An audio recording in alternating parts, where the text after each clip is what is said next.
Makhluk hidup adalah yang memiliki tubuh fisik namun menjadi makhluk rohani dengan menerima Roh Kudus kehidupan dari Allah. Jadi ketika kita yang udah menerima Roh Kudus Allah melalui firman Yesus Kristus, itu ada secara rohani mereka yang telah menerima napas kehidupan.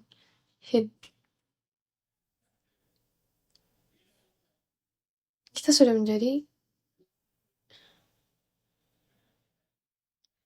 amin. Ketika kita sudah menjadi hidup dari nafas hidup Dia, kita jadi hidup di Taman Eden. Jadi di mana kita bertinggal? Apa kita sekarang lagi hidup di Taman Eden?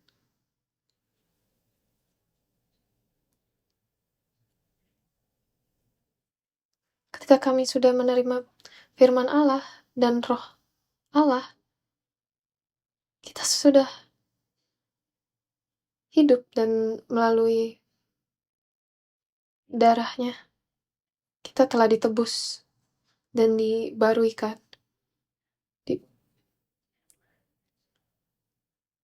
Sekarang kehidupan iman kita itu adalah Taman Eden.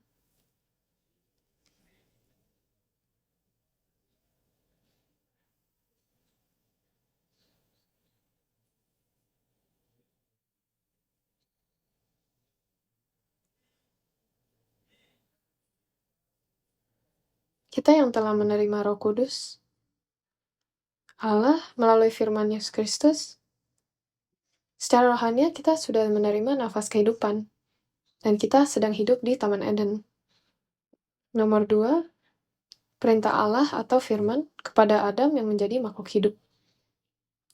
Sekarang kita bisa melihat dari sini kalau kita melalui iman kita sudah menjadi makhluk hidup. Melalui Roh Allah kita telah hidup. Dan kita di Taman Eden itu setelah menaruh Adam di Taman Eden, Tuhan berfirman. Tuhan memerintah Adam di Kejadian 2 ayat 7, ketika itulah Tuhan Allah membentuk manusia itu dari debu tanah. Kejadian 2:15-17. Ayat 9-10, Tuhan telah menyelesaikan ciptaan Taman Eden mereka dan dia taruh Adam di situ. Dan dia memerintah Adam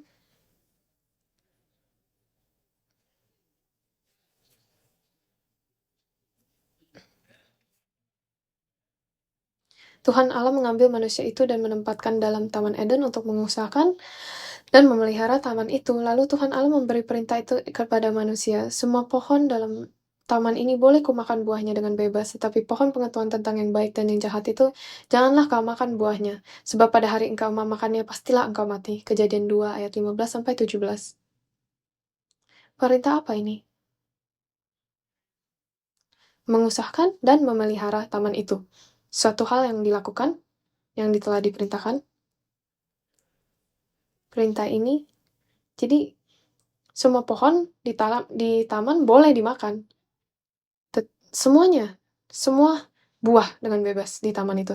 Tetapi hanya satu pohon aja, yaitu pohon pengetahuan tentang yang baik dan yang jahat.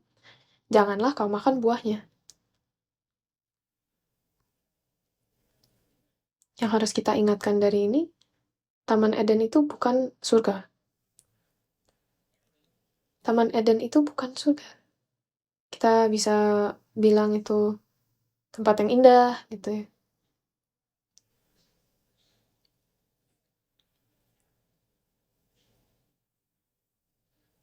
Seperti dunia yang kita sekarang berada, Taman Eden itu bukanlah surga. Taman Eden adalah seperti representasi dari Adam.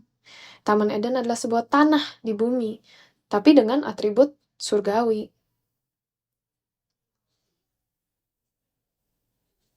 Yang telah menerima Roh Allah.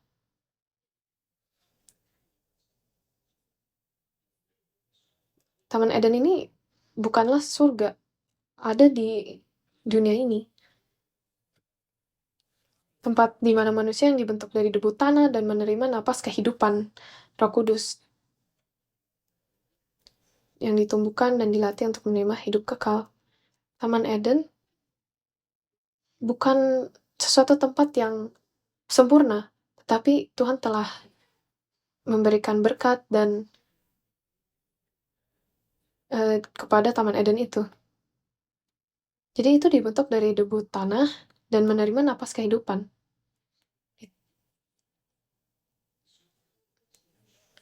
Di dunia rohania itu, kami yang telah menerima Roh Kudus Allah, kami ditaruh di Taman Eden ini, Taman Eden rohania ini. Untuk melakukan apa? Untuk dilatih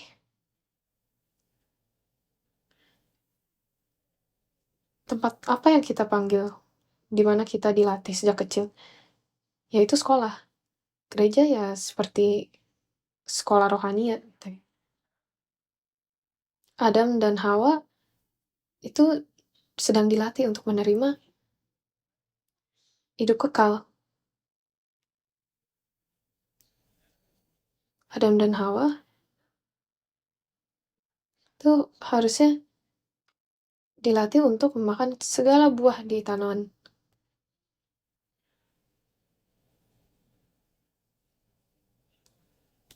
Kita memakan buah dari mulut manusia. Kata-kata yang keluar dari mulut manusia, tapi firman yang keluar dari mulut Yesus Kristus.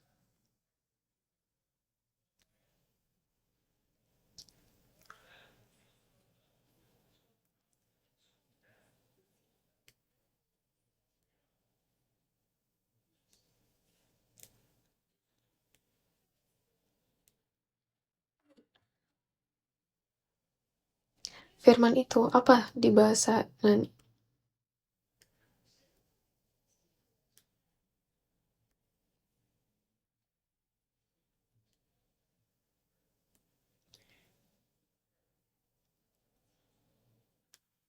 Firman yang logos. Logos itu baru ada keluarnya kata Inggris logic.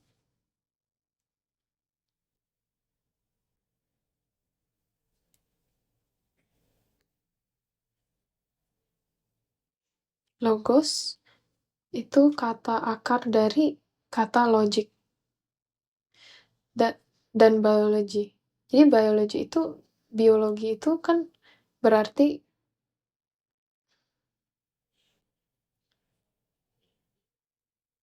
ketika Tuhan memerintah untuk memakan segala buah di taman, itu kan maksudnya kita menerima firman yang diberikan oleh Allah ya, pilihan dan ujian.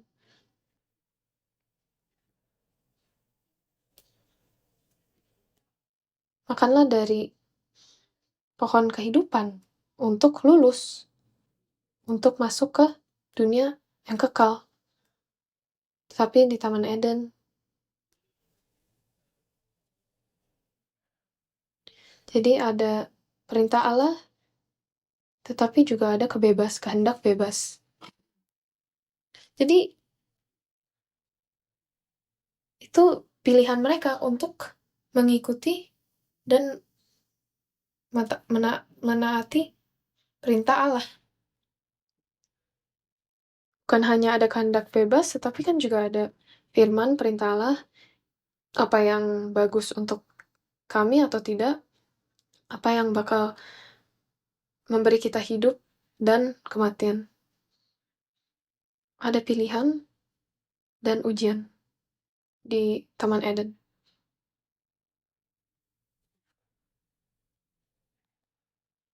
Apakah kita bisa bilang kalau kita sedang tinggal di Taman Eden?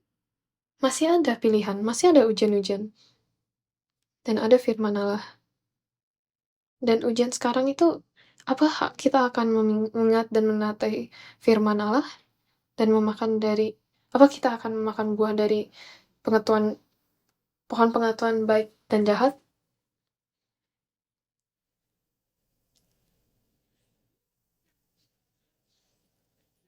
Jika Adam dan Hawa mematuhi firman Allah di Taman Eden, maka akanlah terbentuk ketertiban yang sempurna. Jadi sebelum Allah menciptakan, di Kejadian 1 ayat 2, ada kegelapan dan kekacauan. Kekacauan dan kegelapan itu udah ada. Sebelum kita menerima terang Allah, apakah yang ada di hati kita? Sama saja. Jadi ketika Adam dan Hawa tidak memilih untuk mematuhi firman Allah, kekacauan dan kegelapan itu akan berkuasa lagi. Dan saya percaya bahwa itu sesuatu hal yang dapat terjadi pada kita semua. Sebelum kita menerima firman, sebelum kita menerima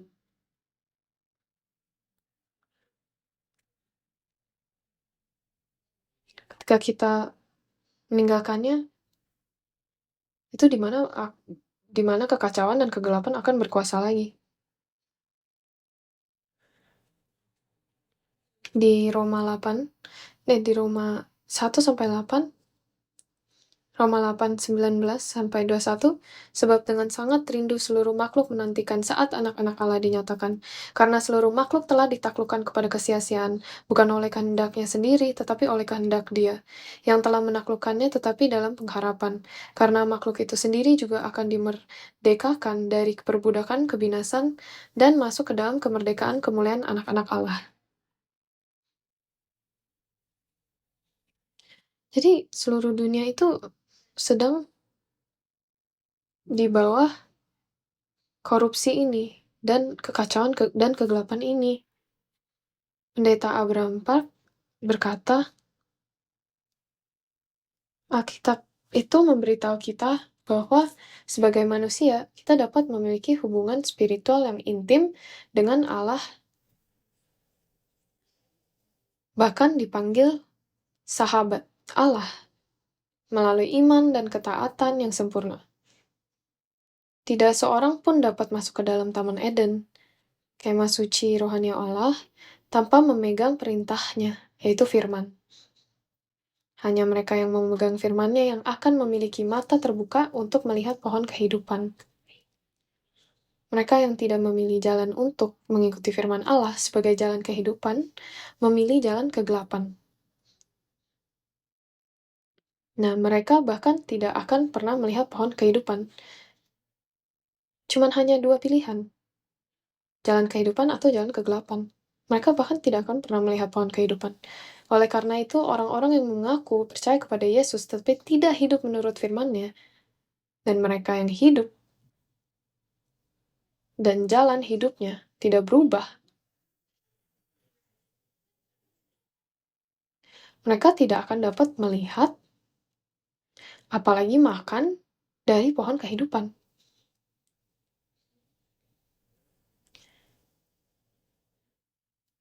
Hidup tanpa pohon kehidupan adalah tanpa harapan, penuh dengan keserakahan dan egois, kompromi, dan alasan. Mereka tetap akan bekerja dan cari nafkah, tapi tidak akan merasa puas. Sehingga mereka akan selalu kelelahan, selalu mencari. Kekhawatiran dan keprihatinan tidak akan berhenti, bahkan setelah anak-anak mereka dewasa dan menikah. Tetapi di tempat ada pohon kehidupan, ada kedamaian dan ketenangan tanpa kekhawatiran. Apakah apakah pohon kehidupan itu di hidup kami sekarang?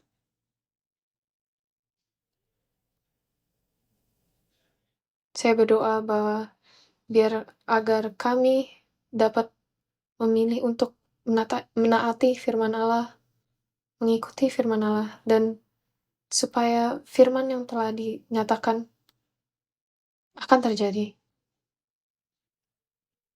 Biarlah terjadi di hidup kami. Ketika Tuhan berkata "Vayomer", dan ketika kata itu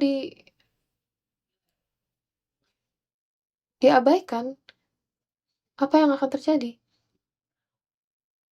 Apa yang terjadi kepada Adam dan Hawa? Hawa mendengarkan ular dan dia mengabaikan firman Allah. Dia lupa firman Allah. Apa yang terjadi dalam kehidupan kita sekarang? Mana pohon kehidupan nih? Mana firman Allah?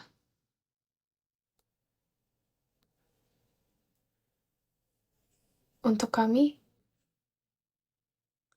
saya percaya bahwa kami mempunyai firman Allah dan anugerahnya untuk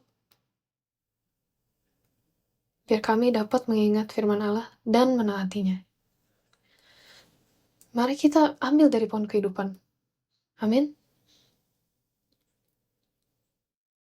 Mari kita makan dari pohon kehidupan. Amin. Jadi, ketiga, siapa yang akan makan dari pohon kehidupan? Siapa yang akan makan dari pohon kehidupan? Boleh dijawab?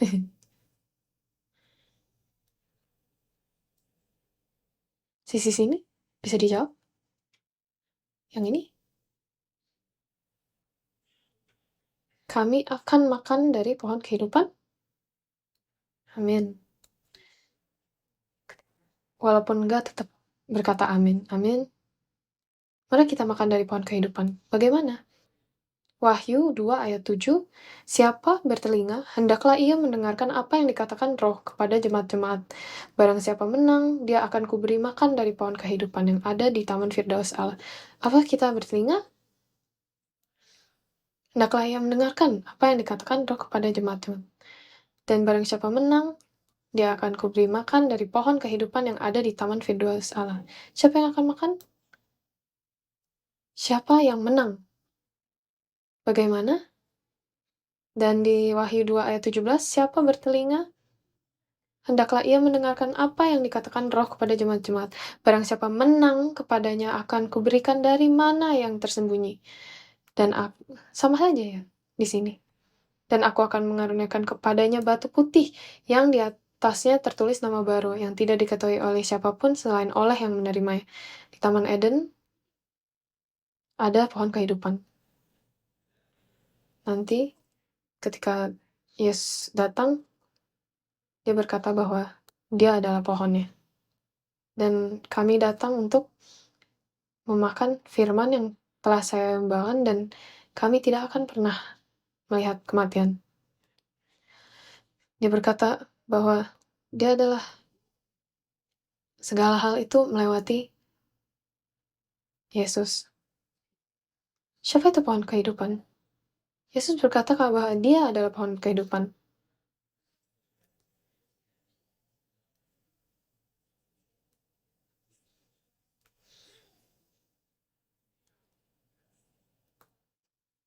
Mari kita keluar dari pengertian fabel, tapi Yesus berkata bahwa saya datang, saya pohon kehidupan yang datang kepadamu. Jadi pohon pengetahuan yang baik dan jahat, itu yang mengatakan bahwa Yesus itu palsu.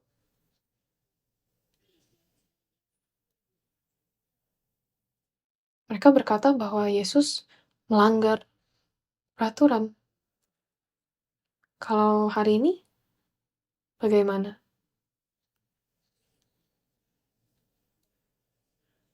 Ingat perintah Allah yang diberikan ke Adam untuk melakukan dan untuk tidak melakukan?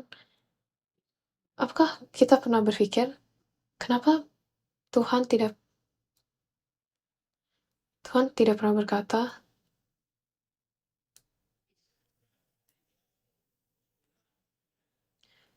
kenapa Tuhan tidak memerintah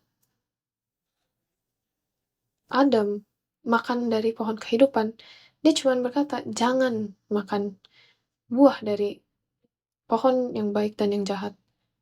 Apakah pernah kalian pertanyakan? Saya bakal mikir,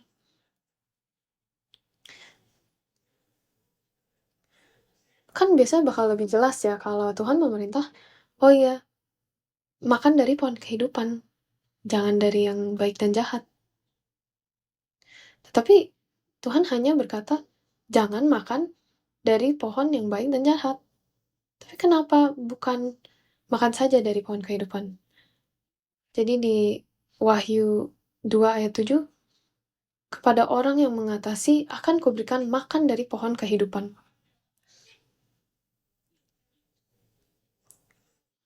Jadi bukan sesuatu hal yang Adam bisa ambil dan melakukannya saja. Itu sesuatu hal yang Tuhan harus memberikan kami. Ini bukan sesuatu hal yang kami bisa menerima dan menemui diri sendiri, tapi melalui kasih Allah, bukan dari pekerjaan kami atau pikiran kami, tapi Tuhan harus datang untuk memberikannya kepada kami. Tuhan itu memerintah Adam, dan kepada orang yang mengatasi akan kuberikan makan dari pohon kehidupan. Jadi apa yang harus kita lakukan? Kita harus khawatir atas pohon baik dan jahat. Yesus datang dan bersaksi bahwa dialah pohon yang memberi kehidupan dan roti kehidupan dari surga. Saya adalah mana yang benar.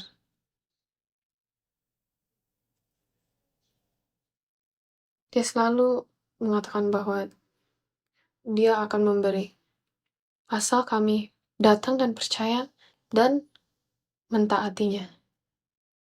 Taman Eden itu yang kita berada, yang kita harus masuki, taman rohania, itu Yesus adalah pohon kehidupannya di situ.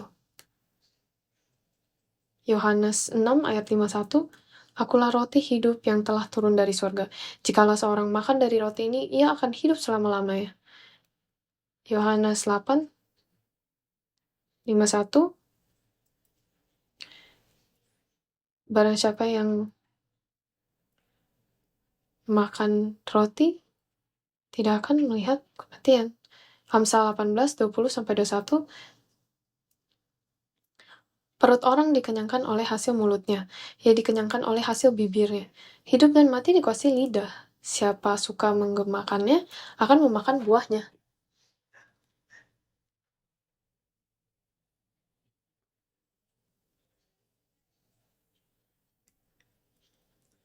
Jadi datang kepada pohon kehidupan berarti datang kepada Yesus dan menerima firman-Nya dan memakan dan mematuhinya. Itu mencerna firman-Nya. Yohanes 14 ayat 6, kata Yesus kepadanya, "Akulah jalan dan kebenaran dan hidup. Tidak ada seorang pun yang datang kepada Bapa kalau tidak melalui Aku." Tidak ada yang bisa mendapat hidup kekal kalau tidak melalui Yesus. Terakhir, jadi mengapa pohon pengetahuan yang baik dan jahat berada di sana? Siapa yang taruh di situ? Kenapa berada di sana? Saya sudah sering dengar betapa indahnya kalau hanya ada pohon kehidupan. Kalau Tuhan itu benar, baik, mengapa dia harus menguji orang? Nah, ini kita harus punya pengertian yang berbeda ya atas apa dengan kata baik. Dalam bahasa Ibrani, baik itu tov, T-O-V, tov. Ini digunakan oleh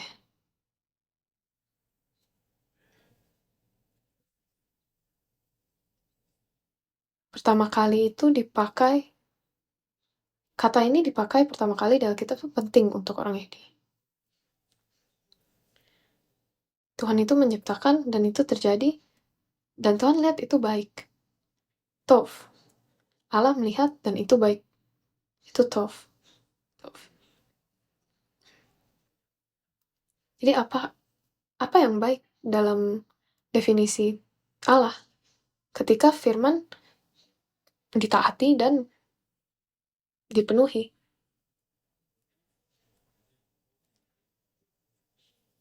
Ketika berkat dia datang dalam kehidupan kami, itu baik. Baik itu di zaman sekarang itu buat manusia hanya sesuatu yang baik untuk kami. Kalau tidak baik untuk kami, ya itu tidak baik. Kita harus tahu apa yang baik di mata Allah. Pohon kehidupan itu baik yang sempurna. Tapi pohon yang pengetahuan baik dan jahat, apakah itu baik?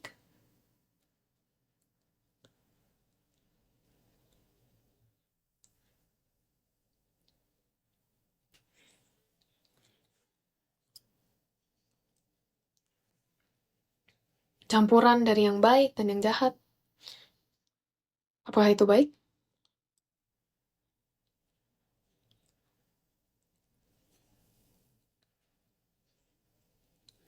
Bagaimana dengan kami? Apakah kita mempunyai firman Allah? Apakah kita mempunyai firman kebenaran? Berapa persen? Apakah firman Allah selalu berada di hidup kami? Apakah kita selalu menaatinya?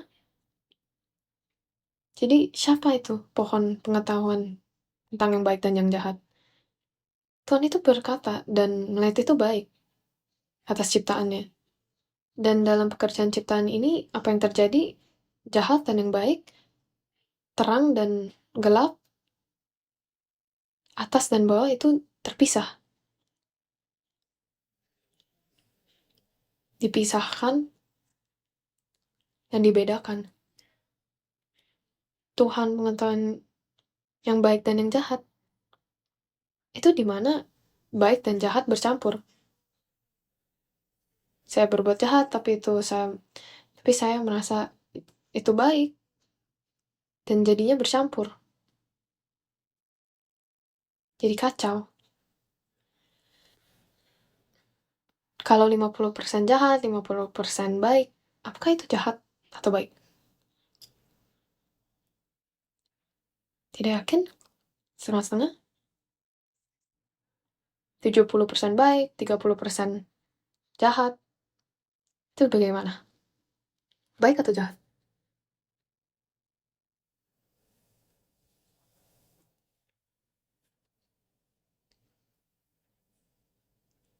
Ketika kami campur 50%, 50%, 70% merah, 30% biru.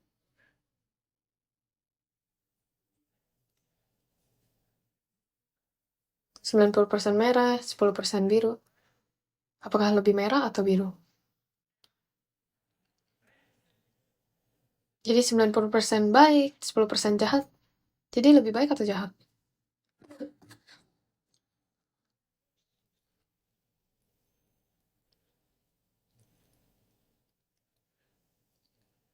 Tidak baik ini.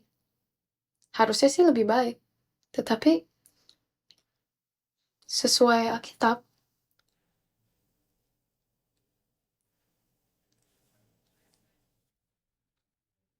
maupun 90% baik dan 1% jahat, itu tetap jahat.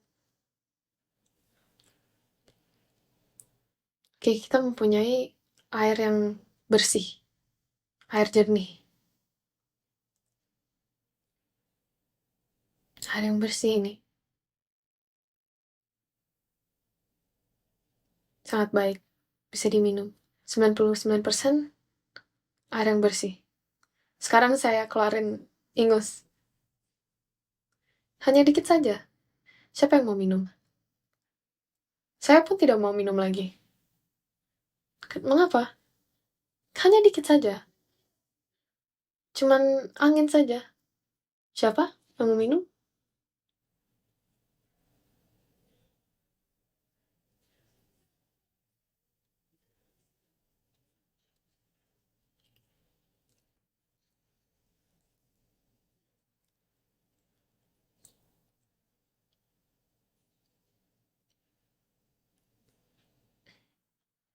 Pendeta Abraham Park di firman-Nya, pohon pengetahuan tentang yang baik dan yang jahat berkaitan dengan iman dan perbuatan atau tindakan. Yang perlu kita lakukan adalah percaya pada firman Allah dan tidak memakannya.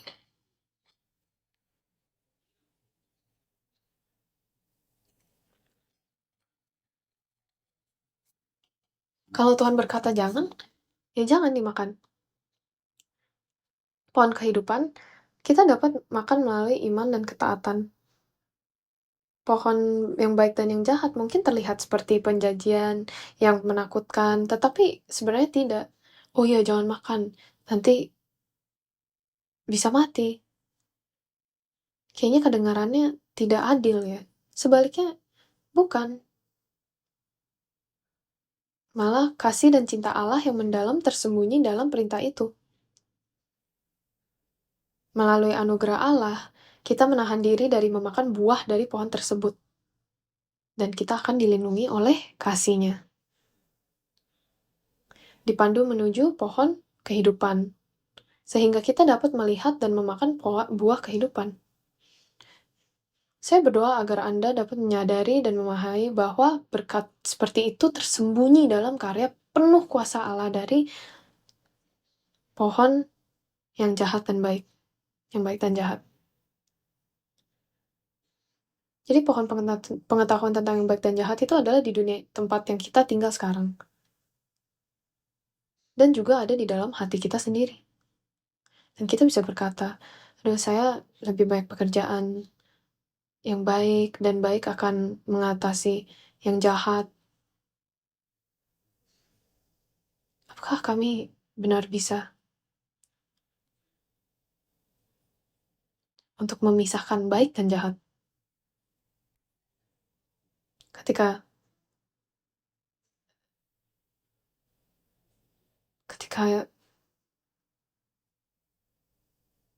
yang berkorupsi sudah jatuh, apakah kita dapat membersihkan dan memisahkan baik dan jahat dan mengambil hanya baiknya saja?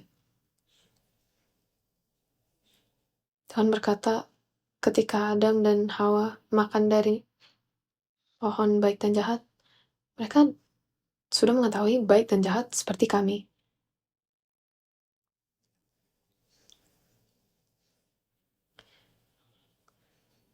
Tuhan juga tahu baik dan jahat. Apakah Tuhan akan mati ketika dia makan dari pohon pengetahuan tentang yang baik dan jahat? Tuhan berkata kepada Adam dan Hawa, jangan makan dari pohon yang baik dan jahat. Seperti saya dan kami dan ya seperti ketika kita berkata kepada anak kami, jangan main pisau itu. Apakah pisau jahat? Apakah pisau kan bisa dipakai dengan baik dan jahat. Tergantung bagaimana orangnya memakainya. Ketika kita tidak mengerti atau tidak tidak mengerti bagaimana untuk memakainya, itu akan menyakiti kami. Bukan saya berkata bahwa pohon baik dan jahat itu baik, tapi Tuhan itu sempurna dan dia dapat mengambil hanya baiknya saja dan kami tidak dapat melakukannya. Walaupun itu 0,00001 yang jahat itu masuk ke baik, itu bakal mengotorinya semua.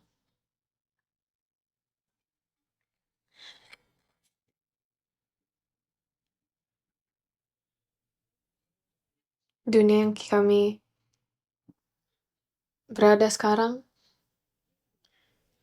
jadi pohon yang baik dan jahat itu bukan hanya di dunia kita yang tinggal saja, tapi juga di dalam hati kita sendiri. Makanya kita masih berkonflik. Dan ketika kita menerima firman, kita harusnya kan mendengar dengan 100% dan mendengarkan yang menata itu. Tetapi selalu ada kejatuhan di mana kita menerima firman Allah dengan ada komprominya, alasan-alasan lain. Jika Adam dan Hawa berhasil mengatasi godaan ini dan hanya taat pada perintah Allah, Mereka akan diberi buah dari pohon kehidupan. Tapi ketika kita memberi alasan dan kompromi yang kita mendengar dari ular itu, kita tidak akan pernah menang. Jangan dilihat, nggak usah dipikirkan, kata Tuhan. Tapi Hawa mendengar ular itu dan melihat pohon itu dan wah, sudahlah, semuanya jatuh dari situ. Dan Tuhan berkata, karena pada hari engkau memakannya, pastilah engkau mati. Apa yang Tuhan berkata? Jadi artinya jika kamu tidak memakannya, kamu akan hidup. Kalau kita balikin ya. Jadi ketika kami tidak memakannya, kami akan hidup. Kadang kami tidak suka mendengar kata-kata jangan. Kita bisa aja nggak suka kayaknya kalau kita mengatakan bahwa kita berdosa.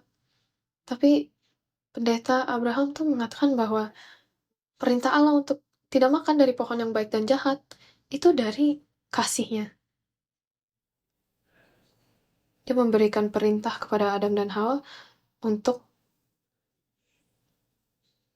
melakukan sesuatu agar dapat menerima kehidupan dari pohon kehidupan. Jadi alasan menempatkan pohon pengetahuan tentang yang baik dan jahat, jadi kan kegelapan sudah ada sebelum Tuhan berkata menciptakan cahaya. Apakah itu ular? Ular juga sudah berada.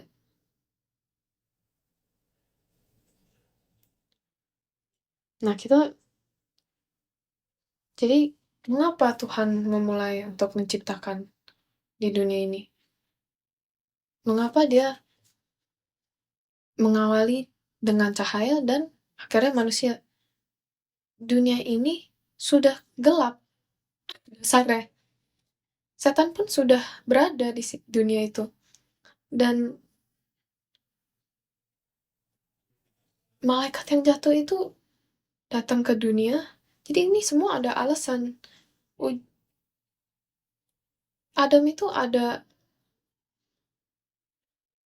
Adam itu diperintahkan untuk melaksanakan misi. Dan ketika kita mengingat misi itu untuk Adam tidak makan dari buah pohon yang baik dan jahat.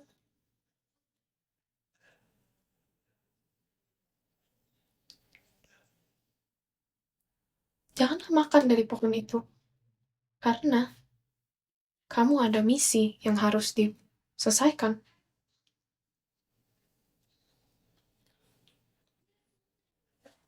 Matius 13:24-25. Yesus membentangkan suatu perumpamaan lain lagi kepada mereka katanya, hal kerajaan sorga ini seumpama orang yang menaburkan benih. Benih ini siapa? Adam, yang baik dan ladangnya. Tetapi pada waktu semua orang tidur, datanglah musuhnya menaburkan benih lalang di antara gandum itu. Lalu pergi. Musuhnya siapa? Ular, yang menaburkan benih lalang di antara gandum itu, lalu pergi.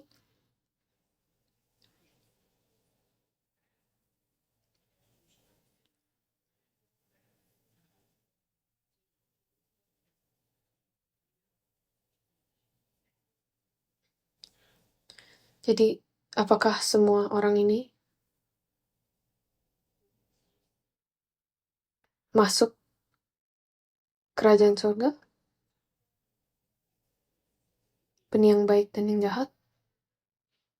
Kenapa ada paspor? Agar teroris tidak dapat memasuki negara ini. Itu mengapa ada batas. Tuhan berkata untuk melindungi pohon kehidupan ini. Karena orang yang berdosa dan makan pohon kehidupan ini, mereka akan masuki kerajaan surga dengan dosa.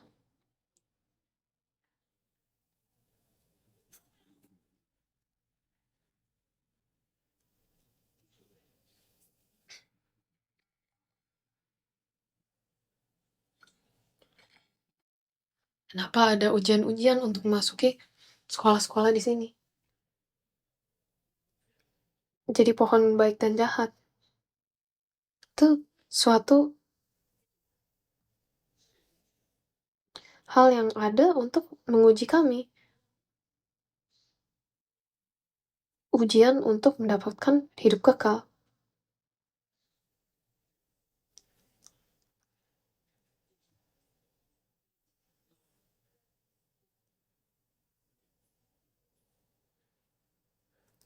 Maka,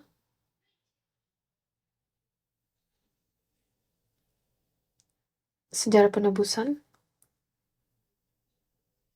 itu proses untuk kita dapat ambil ujian itu lagi. Jadi sebagai kesimpulan, untuk dapat memakan buah dari pohon kehidupan, apa yang kami harus lakukan? Kita harus belajar apa yang telah Adam dan Hawa lakukan. Jadi Kejadian 3 ayat 1-6, inilah proses bagaimana dia memakan dari pohon baik dan jahat dengan keserakaannya, dengan alasan sendiri, mengabaikan firman Allah. Mereka tuh memilih untuk mendengarkan firman ular. 2 Korintus 11 ayat 14-15, hal itu tidak usah mengherankan. Sebab iblis pun menyamar sebagai malaikat terang. Jadi bukanlah suatu hal yang ganjil jika pelayan-pelayannya menyamar sebagai pelayan-pelayan kebenaran. Kesudahan mereka akan setimpal dengan perbuatan mereka.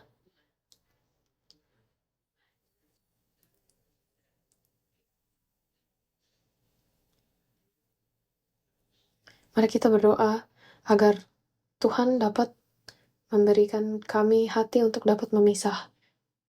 Agar kita tidak ternyamar dari kepalsuan setan. Efesus 4 ayat 27, dan janganlah beri kesempatan kepada iblis. Jangan memberi mereka kesempatan untuk berbicara dengan kami. Ketika burung yang melewati kepala kita, kita kan dapat menghindarinya untuk tidak berdiam di atas kepala kita. Apa yang kami harus lakukan? Kami harus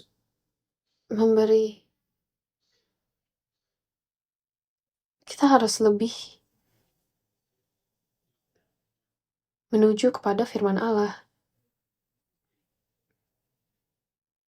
Taruhlah beban lebih banyak di firman Allah. Dan berusahalah lebih untuk mengikutinya dan mentaatinya.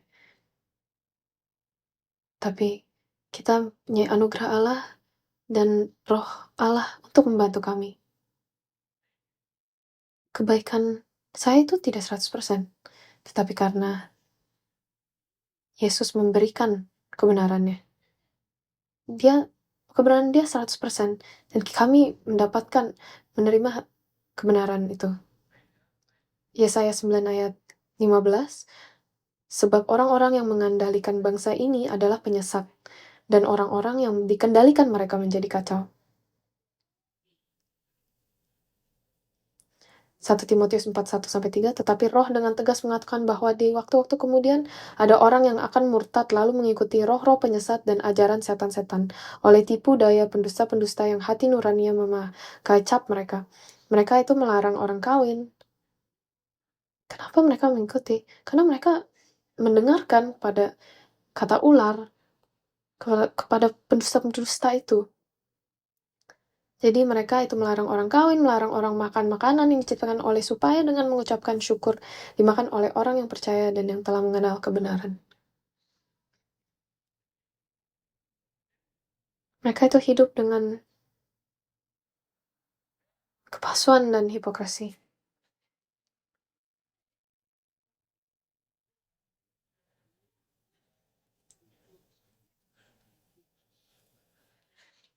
Mari kita menuju dan berusaha untuk mengikuti kebenaran, dan biar kebenaran itu datang untuk